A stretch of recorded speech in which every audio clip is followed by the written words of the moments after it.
కాబట్టి ప్రస్తుతం దస్ investigation stage చేస్తారనుకుంటాను. ఆ స్టేజ్ అంతకన్నా నేను prima facie about the case చెప్పగలుగుతాను, కానీ progress of investigation I'm not suppose to go into that. కానీ whatever it is Supreme Court, the Honorable Supreme Court categorically said in many instances where delay of examination, delay in giving FIR, delay, ఇది చాలా crucial. ఇది వారు ఎందుకు ఆ విధంగా ఆలోచిస్తున్నారు ఆ పోలీసు వారు? Yes, 2003 SCC online Bombay 300 page, దానిలో చాలా స్పష్టంగా చెప్తారు సుప్రీంకోర్టు, ఈ కేసులో 77 రోజుల తర్వాత సాక్షులు విచారిస్తే చెల్లదన్నది. ఇది 3 సంవత్సరాల తర్వాత. 3 సంవత్సరాల తర్వాత కూడా నీ అర్లియర్ వర్షన్ ఏంది? నువ్వేమి చెప్పుండవు, ఎక్కడెక్కడ చెప్పుండవు. నిన్ను మ్యాజిస్ట్రేట్ దగ్గర ఫస్ట్ 15వ తేదీ సాయంత్రం 5 గంటల ప్రొడ్యూస్ చేసినప్పుడు నిజంగా నీకు అప్పుడు ఇల్లుంటే అది చెప్పావా? ఇప్పుడు దీనిలో రాసావా కంప్లైంట్లో? నాకు ఆ రోజుకు తెలియలేదు, తర్వాత వాళ్ళ పేర్లు కనుక్కున్నాను రాసావా? లేదే. నీకు చాలా స్నేహితుల పేర్లు డైరెక్ట్గా చెప్పావు. రూమ్లో 11:30 సీతారామంజలి గారు వచ్చారు, సునీల్ గారు వచ్చారు, చాలా స్పెసిఫిక్గా రాశావు. పోనీ అది కూడా అనుకున్నావు, నాకు తెలియకపోతే తర్వాత కనుక్కున్నాను నేను రాశాను. నీకు నిజంగా వాళ్ళ పేరు తెలిసి ఉంటే గుర్తు తెలియని వ్యక్తులు నన్ను కొట్టారని నువ్వు మాస్టర్ దగ్గర చెప్తావా? మాస్టర్ వెహికల్స్ నిన్ను మెడికల్ టీమ్ దగ్గర ఎగ్జామిన్ చేయిస్తే అన్నోన్ పర్సన్స్ అని చెప్పావు కదా, నీకు తెలియదు కదా ఎవరు కొట్టింది అని కదా. That's first version, earliest version which might have the truth. అది పక్కన పెడదాం, నిజమా కాదని పక్కన పెడదాం. దానిలో ఇప్పుడు 3 సంవత్సరాల తర్వాత జగన్మోహన్ రెడ్డి గారు ముద్దాయి, సునీల్ కుమార్ గారు ముద్దాయి, సీతారామంజలి గారు ముద్దాయి. మెడికల్ టీము మీరు హైకోర్టులో చెప్పి ఇచ్చుకున్న టీం. ఎవరు డాక్టర్లు ఉండాలా, మిమ్మల్ని ఎగ్జామిన్ చేయాలి, మీ చాయిస్ ప్రకారం హైకోర్టు ఇస్తే ఐ సెడ్ ఎస్, వాళ్ళు ఒప్పుకున్నాం.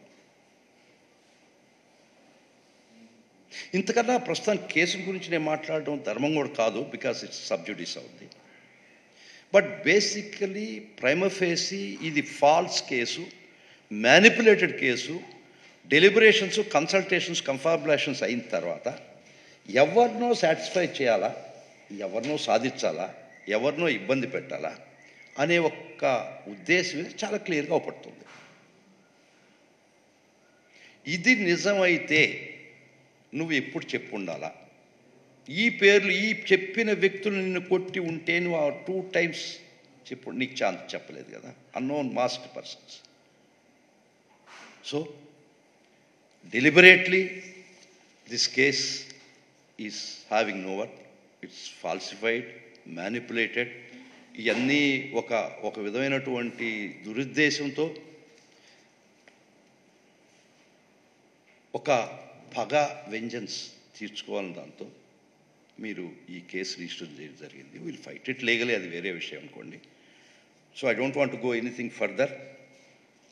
Basically this appears to be false because what you stated ఈ కంప్లైంట్లో చెప్పింది earlier he didn't say that. మరీ విచిత్రంగా 11వ తేదీ రిజిస్టర్ చేస్తే 10వ తేదీ లీగల్ ఒపీనియన్ రాస్తావా? నీకు వచ్చింది కంప్లైంటే 11, 10వ తేదీ లీగల్ ఒపీనియన్ రాస్తున్నాడు ఈ కేసు మీద, ఎట్లా చేస్తాను? ఇది ధర్మం? ఇది ఫాల్స్ కాదా? So it's belated statement is totally absurd.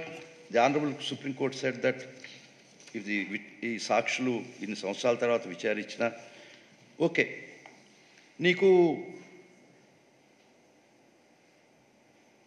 ఏం చేసినావు నువ్వు? అప్పుడు కారణం నేను కేసు పెట్టలేదు, రిజిస్టర్ చేయనుకోవచ్చు. నువ్వు చట్ట ప్రకారంగా నీకు చాలా పట్టు ఉంది కదా, లీగల్ నాలెడ్జ్ చాలా ఎక్కువ ఉంది. లేమ్యాన్ కాదు కదా మీరు, రఘురామకృష్ణరావు లేమ్యాన్ కాదు, ఆయన చాలా చట్టపరమైనటువంటి జ్ఞాని. No problem for that. Private complaint వేసావా? ఇక్కడ దీన్ని ముద్దాయిలం చేసావా? 3 సంవత్సరాల తర్వాత లేదా సుప్రీంకోర్టు కొన్ని సంవత్సరాల తర్వాత చేయడం దానికి ఏం వ్యాలిడిటీ ఉంది?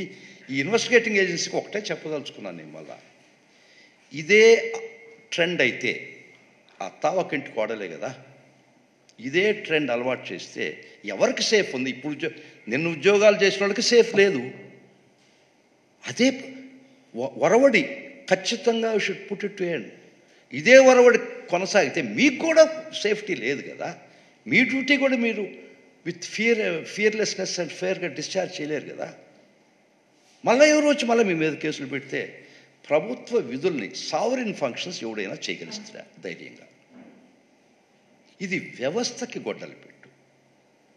ఈ విధమైనటువంటి ట్రెండ్ తీసుకొస్తే, ఈ విధమైన ట్రెండ్ మీరు ప్రవేశపెడితే రేపు ఇప్పుడున్న ఆఫీసర్స్ కూడా వాళ్ళ విధులు నిర్వర్తించలేరు కదా.